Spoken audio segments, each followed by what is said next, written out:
Hello and Merry Christmas to those of you that are celebrating.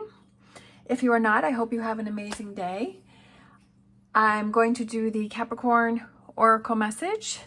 As always, this may resonate and this may not, so take what does and leave what does not.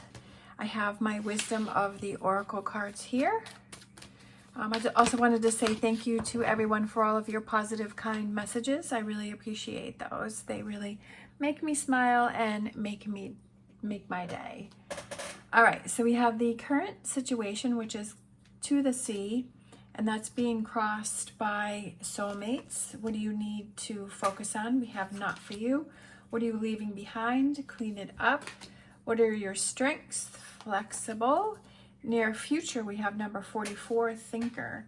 Advice, we have go the distance.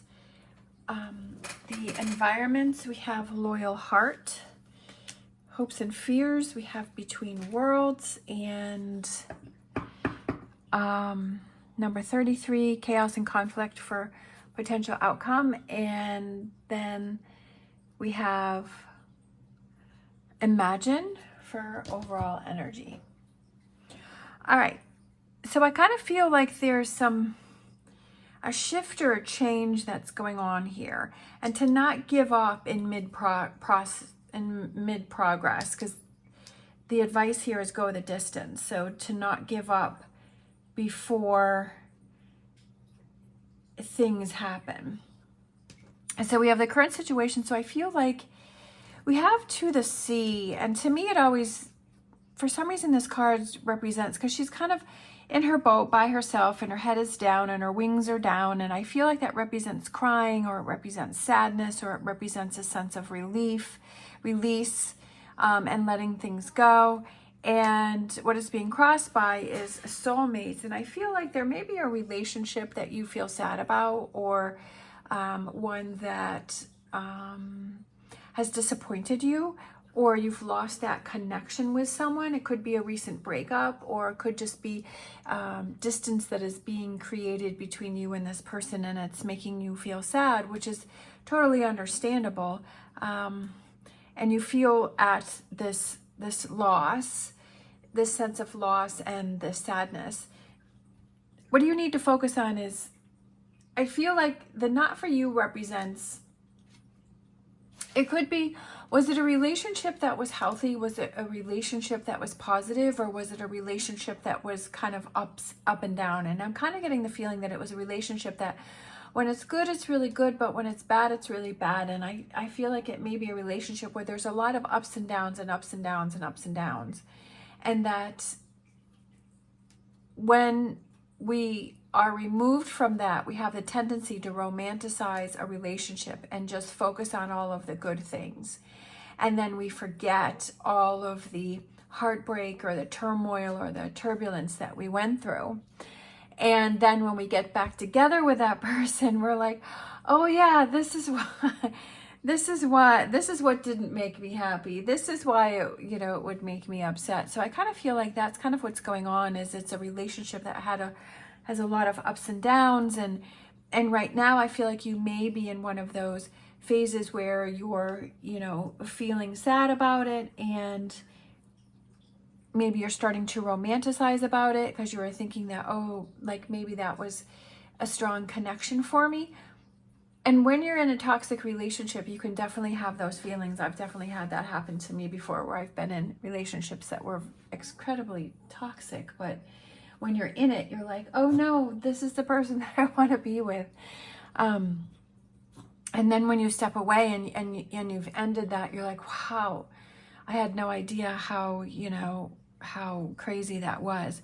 So what do you need to focus on? The not for you. It could also be a relationship that you're having like struggles with, but I feel like what you need to focus on are, what are the things that are not for you within this relationship, and what are those things that you need to work on. I'm also kind of getting this feeling of that if it's a relationship that's toxic, is that you have to focus on that this relationship is not healthy for me, that this relationship is not good, and what changes do I need to make. Sometimes we have relationships with people that we have to keep that relationship with that person. We still have to communicate with that person, but maybe we don't communicate as strongly, maybe we don't tell them as much information, and maybe we kind of distance ourselves, but we still keep that connection going. So it all depends on what the situation is that resonates for you. And I'm just kind of feeling a couple different things, is that it's a relationship that you want to work on, but you have to figure out, okay, what parts of the relationship are not working for you, and what do you need, what parts do you have to have that conversation with to work on the relationship. Sorry, Gertrude got a new toy. And she likes to squeak it. So that's what that noise is. But also, I'm also feeling that if it's a toxic relationship, that you have to see, okay, this really wasn't for me, and that it's a good thing that we are creating that distance. What you're leaving behind is clean it up. I feel like you're kind of forgetting about cleaning up this relationship. Like you're kind of forgetting about, okay, this is what I have to move on from, or these are the things that I have to work on within this relationship. Your strengths is flexible, so I feel like you're able to adjust things and you're able to see things from a different perspective, but sometimes I feel like you kind of get in that tunnel vision, but you have to step away from that in order to be more flexible. The near future is the thinker. I feel like it's kind of taking that step back and really thinking about this relationship, or thinking about what is bringing you to the sea, where you're feeling sad or you're upset about something, and kind of really thinking about that and say, is this really the connection that I want to be in? The environment is loyal heart, and being true to what it is that you love, and being true to yourself, and finding happiness within yourself, and then making those adjustments in relationships that are around you, and saying, well, this relationship really isn't making me happy. Do I want to work on this relationship and fix it, or do I want to move on from it? And you take that power back. That you think about how you can take that power back and have that relationship that works for you and that makes you happy, and to think about that. The advice is, don't give up. Go the distance, even though it can be challenging. And sometimes it feels like it's easier just to step away and just to give up and just say, just deal with it. But then inside, you're just like, you feel this heaviness, you feel this sadness, you feel this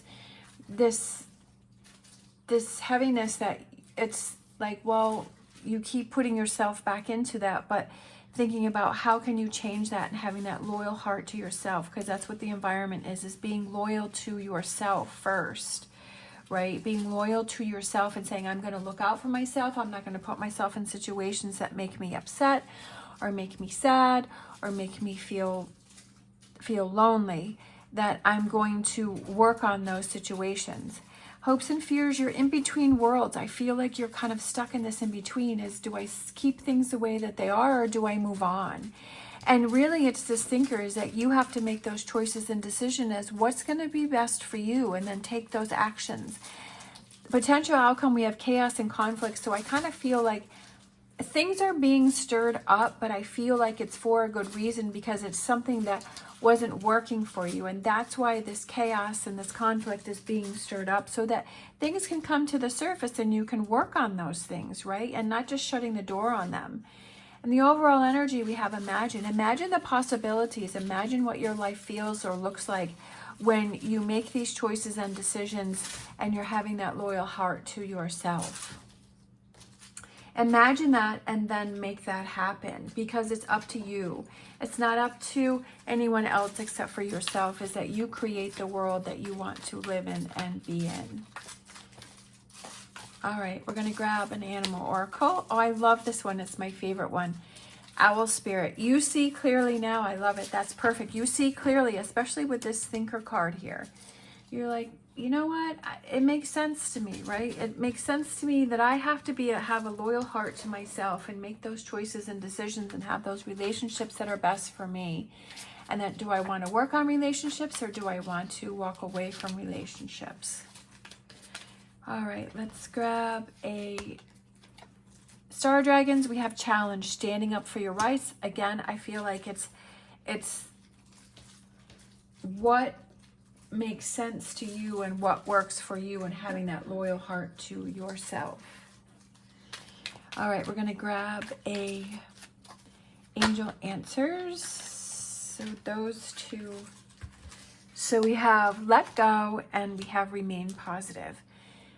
I feel that there's something that you need to let go of. I don't know if it's kind of hurt within your heart. I don't know if it's a relationship, you know, whatever that represents for you. But I feel that there's something that you, resentment, that you have to let go of, but you have to remain positive, and you have to say, you have to remind yourself that this chaos and conflict is something that is bringing you in something better.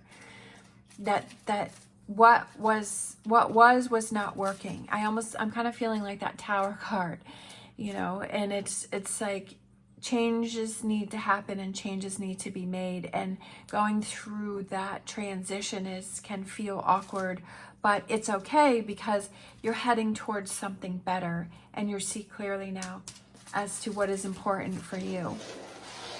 All right, let's grab a crystal card and close it out.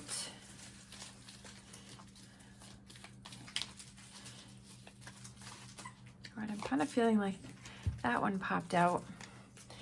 We have wave light, decisions, flow, big picture. I love it. That totally makes sense with this reading. See the forest for the trees, especially with wave light. Big picture thinking is enhanced with this crystal, allowing you to see beyond the details and gain a better grasp over the decisions you must make. Combining intuition with logic, Wavelight helps you look at all sides of a situation in order to make the best informed decision possible. Clearing energy blockages in the body, Wavelight sustains flow and regulates circulation for a healthy body and deep soul level cleansing. Use this crystal during the new moon to amplify its power. So that's perfect, because really what it's doing is for you to see the beyond the details and gain, let's see, decisions that you have to make, and seeing the big picture, that if you stay in this situation where you're feeling this heaviness in your heart, that it's going to be a continuation of this feeling. And the big picture is that really this chaos and conflict and these changes are something to help you in the long run, and to bring more happiness in your life, and to go the distance and not give up, and be true to what you believe in, and kind of clearing those energy blockage, which I feel that's what you have right here, is that energy block. And it's time to, like, that's why these things are bubbling to the surface and coming to the surface, is so that you can work on these, you can release them, you can let them go, and you can move forward and open the doors for so many new possibilities. All right. Thank you so much for watching. If you like this video, please give me a thumbs up and subscribe. It is greatly appreciated. As always, stay positive, stay safe, and I will see you next time.